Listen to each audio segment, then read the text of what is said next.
ಎಲ್ಲರ ಬಾಯಲ್ಲೂ guys toxic toxic toxic. ಇದು ನಿಮಗೆ ಗೊತ್ತಿದೆ, ಯಶ್ ಅವರು ಆ್ಯಕ್ಟಿಂಗ್ ಮಾಡಿ ಪ್ರೊಡ್ಯೂಸ್ ಮಾಡ್ತಾ ಇರುವಂಥ ಫಸ್ಟ್ ಫಿಲ್ಮ್ ಅಂತಲೇ ಹೇಳ್ಬೋದಾಗಿರುತ್ತೆ. ಗೀತು ಮೋಹನ್ ದಾಸ್ ಕೇರಳದವರು, ಡೈರೆಕ್ಟ್ರು ಅವರು. ಸೊ ಅವರು ನಯನತಾರ ತಾನೆ, ಎಸ್, ಲೇಡಿ ಸೂಪರ್ ಸ್ಟಾರು. ಅದ್ರ ಜೊತೆ ರುಕ್ಮಿಣಿ ವಸಂತ ನಮ್ಮ ಕನ್ನಡದವರು, ಕಿಯಾರಾ ಅಡ್ವಾನಿ. ಸ್ಟಾರ್ ಕ್ಯಾಸ್ಟಿಂಗ್ ಅಂತೂ ಸಖತ್ತಾಗಿದೆ. ಅದ್ರ ಜೊತೆಗೆ ಗಾಯ್ಸ್ ಟಾಕ್ಸಿಕ್ದು ಈಗ ಮೊನ್ನೆ ಆಲ್ರೆಡಿ ಅದ್ರ ಲಾಂಚ್ ಇವೆಂಟ್ ಕೂಡ ಮಾಡಿದ್ದಾರೆ, ಟೀಸರ್ ಲಾಂಚ್ ಇವೆಂಟ್ ಅಂತ ಟ್ರೈಲರ್ದು. ಅಲ್ಟಿಯಾಗಿದೆ ಮಾತ್ರ. ಯಾವ ಲೆವೆಲ್ಗೆ ಹೋಗುತ್ತೆ ಅಂತ ನೋಡಬೇಕಾಗಿದೆ. ಒಟ್ಟಿನಲ್ಲಿ ಸ್ಟಾರ್ಟಿಂಗ್ ನೋಡಿದ್ರೇ ಗೊತ್ತಾಗುತ್ತೆ ಇದು ಯಾವ ರೀತಿ ಮೂವಿ ಅಂತ. ಸೊ ಅಪ್ಪ ರಾಯ ಇರ್ತಾನೆ, ಅವ್ನ ಮಗ. ಸೊ ಕಿಯಾರಾ ಅಡ್ವಾನಿ ಸರ್ಕಸಲ್ಲಿ ವರ್ಕ್ ಮಾಡ್ತಾ ಇರಬೇಕಾದ್ರೆ ರಾಯ ಅವ್ರ ಜೊತೆ ಲವ್ ಆಗಿ ನೆಕ್ಸ್ಟ್ ಟಿಕೆಟ್ ಅಂತ ಏನು ಬರ್ತಾನೆ ಅವನದು ಸ್ಟೋರಿ ಆಗಿರುತ್ತೆ ಅಪ್ಪ ಮಗಂದು. ಅದ್ರ ಜೊತೆಗೆ ಕಿಂಗ್ಡಮ್ ರೂಲ್ ಮಾಡೋದು ಇದೆಲ್ಲ ಇದೆ. ಸೊ ನಯನತಾರ ರಾಯನ್ಗೆ ಸಪೋರ್ಟಿವ್ ಆಗಿರುವಂಥ ಕ್ಯಾರೆಕ್ಟ್ರು, ರುಕ್ಮಿಣಿ ವಸಂತ ಆಪೋಸಿಟ್ ಕ್ಯಾರೆಕ್ಟರ್ ಅಂತಲೇ ಹೇಳ್ಬೋದಾಗಿರುತ್ತೆ.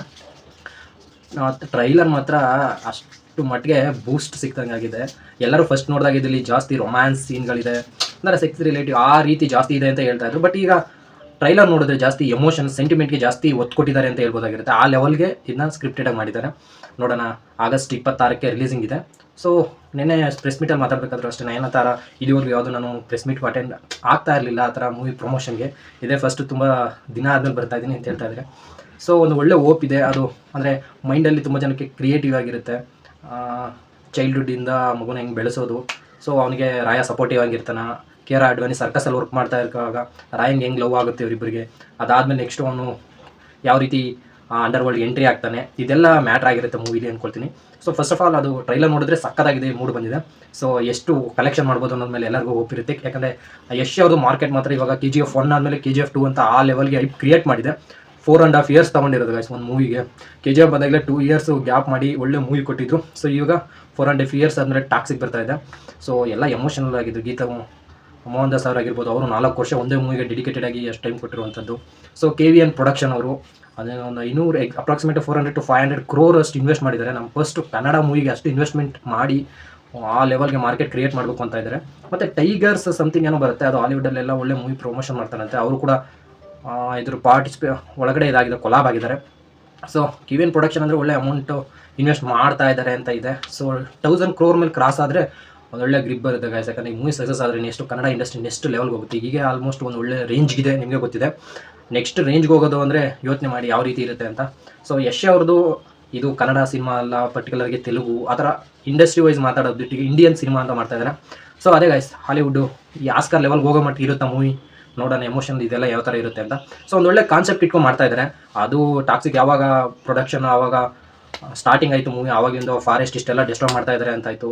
ತುಂಬ ಅಡೆತಡೆಗಳು ಬಂದರೂ ಕೂಡ ಕೊನೆಗೂ 4 ಅಂದರೆ 200 ದಿನ ಶೂಟ್ ಮಾಡಿದ್ದಾರೆ ಅಂತೆ. ಸೊ 4.5 years ಯಶ್ ಅವ್ರಿಗಾದ್ರೂ 2 ವರ್ಷ ತಗೊಂಡು ಮೂವಿನ ಶೂಟ್ ಮಾಡಿರುವಂಥದ್ದು. ಸೊ ಒಂದು ಒಳ್ಳೆ ಓಪ್ ಇದೆ. ಕನ್ನಡ ಇಂಡಸ್ಟ್ರಿ ನೆಕ್ಸ್ಟ್ ಲೆವೆಲ್ಗೆ ಹೋಗುತ್ತೆ, ಕನ್ನಡ ಮೂವಿಗಳಿಗೂ ಒಳ್ಳೆ ಇದು ಸಿಗುತ್ತೆ ಅಂದರೆ. ಕನ್ನಡ ಅಂತಲ್ಲ ಗಾಯ್ಸ್, ಆ ಕಡೆ ನೋಡಿ ತಮಿಳಿಂದ ಆ ಕಡೆ ನಯನತಾರ ಬಂದಿರ್ಬೋದು, ಕಿಯಾರಾ ಅಡ್ವಾನಿ ಇರ್ಬೋದು, ಬಾಲಿವುಡ್ಡಿಂದ ಅಷ್ಟು ಜನ. ಸೊ ಎಲ್ಲರೂ ಕರ್ಕೊಂಡು ಒಂಥರ ಎಲ್ಲಾಗುತ್ತೆ ಕನ್ನಡ ಮೂವಿ ಅಂತೀನಲ್ಲ, ಈಗ ಇಂಡಿಯನ್ ಸಿನಿಮಾನೇ ಆ ಲೆವೆಲ್ಗೆ ಮೂವಿ ಮಾಡಿದ್ದಾರೆ. 1000 crore ಆದರೂ ನೆಕ್ಸ್ಟ್ ಕನ್ನಡ ಇಂಡಸ್ಟ್ರಿಗೆ ಬರುವಂಥದ್ದು. ಸೊ ಈಗ ಸದ್ಯಕ್ಕೆ ಕನ್ನಡ ಮೂವಿಗಳು ತುಂಬ ಬರ್ತಾ ಇಲ್ಲ. ಮೇರು ನಟರು ಯಾರು ಏನು ಸೂಪರ್ ಸ್ಟಾರ್ಸ್ ಅಂತ ಕರಿತೀವಿ, ಅವ್ರು ಯಾರ್ದು ಮೂವಿಗಳು ಬರ್ತಾ ಇಲ್ಲ ಗೈಸ್. ಮೂವಿನೇ ಮಾಡ್ತಾ ಇಲ್ಲ ಅಂತ ಹೇಳ್ಬೋದಾಗಿರುತ್ತೆ. ಥಿಯೇಟ್ರ್ ಎಲ್ಲ ಪಾಪ ಖಾಲಿ ಹೊಡಿತಾ ಇದೆ. ಥಿಯೇಟ್ರ್ ಓನರ್ಸು ಕತೆ ಏನಾಗಬೇಕು ಅಂತ ಅವ್ರು ಕೇಳ್ತಾ ಇದ್ದಾರೆ. ಸೊ ಅದೇ ಮೂವಿ ಸ್ಟಾರ್ಸ್ ನಟರದು ಇಯರ್ಲಿ ಒಂದೊಂದು ಮೂವಿ ಬಂದರೆ ಥಿಯೇಟರ್ಗೂ ಕಲೆಕ್ಷನ್ ಆಗುತ್ತೆ. ನಮ್ಮ ಕನ್ನಡ ಮೂವಿ ಇದೆ, ಕನ್ನಡ ಇಂಡಸ್ಟ್ರಿನೂ ಚೆನ್ನಾಗಿದೆ ಅಂತ ಹೇಳ್ತಾ ಇರ್ಬೋದಾಗುತ್ತೆ. ಬಟ್ ಇವಾಗ ಏನಾಗಿದೆ ಅಂದರೆ ಕನ್ನಡ ಸ್ಟಾರ್ಸ್ ಮೂವಿಗಳೇ ಕಾಣಿಸ್ತಾ ಇಲ್ಲ. ನಾವು ಚಿಕ್ಕ ವಯಸ್ಸಿಂದ ಬೆಳಕ ಬಂದಿರೋ ಸ್ಟಾರ್ಸ್ ನಟರೇ ಆಗಿರ್ಬೋದು, ಅವ್ರದ್ದು ಎಲ್ಲರದ್ದು ಕಾಣ್ತಾ ಇಲ್ಲ. ಸೊ ಎಷ್ಟು ಅವ್ರದ್ದೇ ಮೂವಿನ 1 ವರ್ಷದಿಂದ ತುಂಬ ಜನ ವೆಯ್ಟ್ ಮಾಡ್ತಾಯಿದ್ರು ಕನ್ನಡದಲ್ಲಿ ಒಳ್ಳೆ ಮೂವಿ ಬರಲಿ ಅಂತ. ಸೊ ಟಾಕ್ಸಿಕ್ ಬಂದಿದೆ. ಸೊ ಆಗಸ್ಟ್ 26ಕ್ಕೆ ಫಸ್ಟ್ ಡೇ ಫಸ್ಟ್ ಶೋಗೆ ಎಷ್ಟು ಜನ ಕಾಯ್ಕೊಂಡಿರ್ತಾರೆ. ಸೊ ಆನ್ಲೈನ್ ಟಿಕೆಟ್ ಬಿಟ್ಟೇ ಆಲ್ಮೋಸ್ಟ್ ಎಲ್ಲ ರೆಡಿಯಾಗಿರ್ತಾರೆ ಬುಕ್ ಮಾಡ್ಕೊಳ್ಳೋದಕ್ಕೆ. So I am also waiting ಹೆಂಗಿದೆ ನೋಡೋದಕ್ಕೆ. ಒಂದು ಕನ್ನಡದಲ್ಲಿ ಒಂದು ಒಳ್ಳೆ ಮೂವಿ, ನಾವು ಚಿಕ್ಕ ವಯಸ್ಸಿಂದ ನೋಡಿ ಬೆಳೆದಿರುವಂಥ ನಾಯಕ ಯಶ್ ಅವರು ಒಂದು ಒಳ್ಳೆ ಮೂವಿ ಮಾಡ್ತಾ ಇದ್ದಾರೆ ಅಂತ ಅಂದ್ಕೊಂಡಿದ್ವಿ. ಸೊ ಅದೇ ಗೈಸ್, 1000 crore ಮೇಲೆ ಹೋದರೆ ನೆಕ್ಸ್ಟ್ ಪ್ರಾಜೆಕ್ಟ್ ಮಾಡೋಕ್ಕೋಸ್ಕರ ಆಗುತ್ತೆ. ಇದು ಪಾರ್ಟ್ 1 ಪಾರ್ಟ್ 2 ಅಲ್ಲಿ ಬರುತ್ತೇನೋ ಮೂಮೆಂಟ್ ಇದೆ ಅಂತ ಹೇಳ್ತಿದ್ರು. ನೋಡೋಣ ಯಾವ ರೀತಿ ಮೂಡ್ ಬರುತ್ತೆ ಅಂತ. ಅವ್ರದ್ದೇ ಇನ್ನೊಂದು ರಾಮಾಯಣನೂ ಕೂಡ ಇದೆ, ಅದು ಫಸ್ಟ್ ದೀಪಾವಳಿಗೆ ಬರುತ್ತೆ ಅಂತ ಹೇಳ್ತಾ ಇದ್ದಾರೆ. ಸೊ ಬಿಗ್ ಸ್ಕ್ರೀನ್ ಮೇಲೆ ಆ ಥರ ನಮ್ಮ ಕನ್ನಡ ನಟನೂ ನೋಡೋದಕ್ಕೆ ಖುಷಿ ಆಗುತ್ತೆ. ಬೇರೆ ಇಂಡಸ್ಟ್ರಿಯಲ್ಲೆಲ್ಲ ಒಳ್ಳೆ ಮೂವಿ ಬರ್ತಾ ಇದೆ ಗೈಸ್. ಈಗ ಮಲಯಾಳಂ ಆಗಿರ್ಬೋದು, ತಮಿಳು, ತೆಲುಗು ಅಲ್ಲೆಲ್ಲ. ಬಟ್ ನಮ್ಮ ಕನ್ನಡ ಇಂಡಸ್ಟ್ರಿಲಿ ಒಂಥರ ಸ್ಟಾರ್ಸು ಕಡಿಮೆ ಆಗ್ಬಿಟ್ರಾ ಅಥವಾ ಮೂವಿಗಳು ಬರ್ತಾ ಇಲ್ವಾ ವ್ಯಾಲ್ಯೂ ಆ್ಯಡಿದ್ದು ಅಂತ. ಒಳ್ಳೊಳ್ಳೆ ಡೈರೆಕ್ಟ್ರ್ ಇದ್ದರೂ ಕೂಡ ಬರ್ತಾ ಇಲ್ಲ. ಪ್ರಶಾಂತ್ ನೀಲ್ ಅವರು ಇದ್ದರು, ಅವರು ತೆಲುಗು ಮೂವಿ ಮಾಡ್ತಾ ಇದ್ದಾರೆ. ಅದು ಬಿಟ್ಟರೆ ಇವಾಗ ಗೀತು ಮೋಹನ್ ದಾಸು. ಈಗ ರಿಷಬ್ ಶೆಟ್ಟಿ ಸರ್ದು ಕಾಂತಾರ 1 ಮತ್ತು ಕಾಂತಾರ 2 ಮಾತ್ರ ಅಲ್ಟಿಮೇಟ್ ಇಟ್ಕೊಟ್ಟಿದೆ. ನೆಕ್ಸ್ಟ್ ಸುದೀಪ್ ಸರ್ದು ಯಾವ ಮೂವಿ ಬರ್ತಾ ಇದೆ, ಬಿಲ್ಲರಂಗ ಭಾಷಣ. ಶಿವಣ್ಣಂದು ಮೂವಿ ಯಾವ್ದು ಬರ್ತಾ ಇದೆ. ಸೊ ಎಲ್ಲ ವೆಯ್ಟ್ ಮಾಡ್ತಾ ಇದ್ದಾರೆ ನೆಕ್ಸ್ಟ್ ಯಾವ್ದು ಬರುತ್ತೆ ಕನ್ನಡದಲ್ಲಿ ಒಂದು ಒಳ್ಳೆ ಮೂವಿ ನೋಡಬೇಕಾಗಿದೆ ಅಂತ. ಸೂಪರ್ ಸೊ ಅದು ಒಂದು ಒಳ್ಳೆ ಇಟ್ಕೊಡ್ತು. ಒಂಥರ ಎಲ್ಲನೂ ನಗಿಸುವಲ್ಲಿ ತುಂಬ ಯಶಸ್ವಿ ಆಯಿತು. ಸೊ ಒಳ್ಳೆ ಸ್ಟಾರ್ ನಟರದ್ದು ಮೂವಿಗಳಿನ್ನ ಬೇಕು ಪ್ಯಾಕ್ಡ್ ಆಗಿ ಕನ್ನಡ ಇಂಡಸ್ಟ್ರಿಲಿ ಒಳ್ಳೆ ಮೂವಿ ಬೇಕು ಅಂತ ಎಕ್ಸ್ಪೆಕ್ಟ್ ಮಾಡ್ತಾ ಇದ್ದೀವಿ ಗೈಸ್. ಆದಷ್ಟು ಬೇಗ ಒಳ್ಳೊಳ್ಳೆ ಡೈರೆಕ್ಟ್ರು ಬರಲಿ, ಕತೆ ತೊಗೊಂಡ್ಬಂದರೆ ಆಟೋಮೆಟಿಕ್ ಹಿಟ್ ಆಗುತ್ತೆ ಅಂತ ಇದ್ದಾರೆ. ನಾವು ಅದು ಎಕ್ಸ್ಪೆಕ್ಟ್ ಮಾಡ್ತಾ ಇದ್ದೀವಿ ಕನ್ನಡದಲ್ಲಿ ಒಂದು ಒಳ್ಳೆ ಮೂವಿ ಬರಲಿ ನೋಡಬೇಕು ಅಂತ. ಸೊ ಅದಕ್ಕೆ ಟಾಕ್ಸಿಕ್ ಆಗಸ್ಟ್ 26ಕ್ಕೆ ವೆಯ್ಟ್ ಮಾಡ್ತಾ ಇದ್ದೀವಿ.